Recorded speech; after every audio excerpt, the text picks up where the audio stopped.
Question है कि दो पहाड़ियों की चोटी पर मीनारें दो हैं और उनके बीच की दूरी 40 किलोमीटर है। यानी एक मीनार अगर ये है, दूसरी मीनार ये है, तो इनके बीच की जो दूरी है ये दूरी है 40 किलोमीटर। 40 किलोमीटर।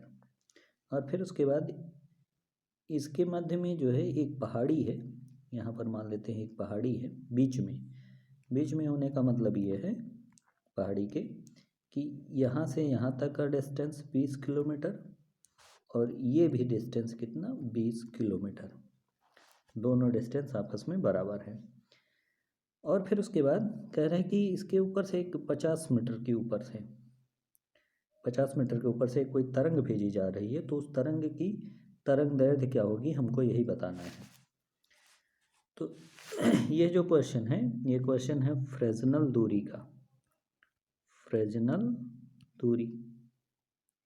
तो फ्रेजनल दूरी बराबर होता है, ये होता है d² by lambda maximum. Fresnel दूरी के बारे में जो है डिटेल से बीएससी सेकेंड ईयर में पढ़ने के लिए मिलता है।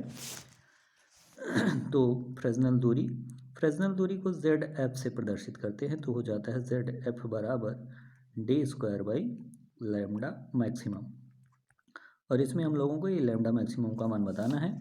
और यहाँ से ZF बराबर ये डिस्टेंस यानी इस डिस्टेंस का हाफ होता है ZF, यानी देखें तो 40/2 हो जाएगा, यानी आएगा 20 किलोमीटर। या इसी को लिख सकते हैं 20 × 10⁻³ मीटर। ये हो गया मान। और फिर उसके बाद D का जो मान दिया गया है, D का मान D बराबर यहाँ पर कितने ऊंचाई से भेजा गया है, कितने ऊपर से ये डिस्टेंस, यानी 50 मीटर। तो D का मान जो दिया गया वो दिया गया है 50 मीटर, 50 मीटर। और हम लोगों को लैम्डा मैक्सिमम का मान बताना है।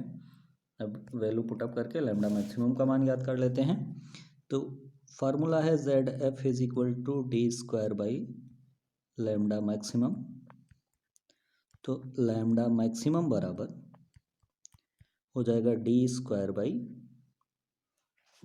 बाई ZF यानी फ्रेजनल डिस्टेंस। अब इज इक्वल टू इसका मान है 50 × 50 हो जाएगा, बटे में ZF का मान आया है 20 × 10⁻³ तो 1 0 से 0 कैंसिल होगा, 2 से इसको काटेंगे 25 और 25 का 5 में गुणा करेंगे हो जाएगा 125।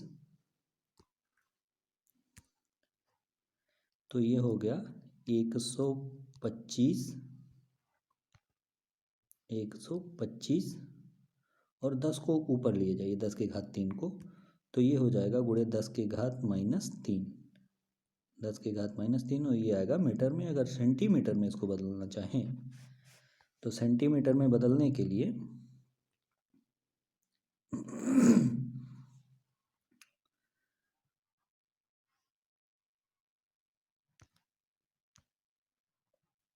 (125 × 10⁻³ में 10⁻² का गुणा कर दें तो ये बदल जाएगा सेंटीमीटर में और ये आ जाएगा 125 × 10⁻⁻1 सेंटीमीटर।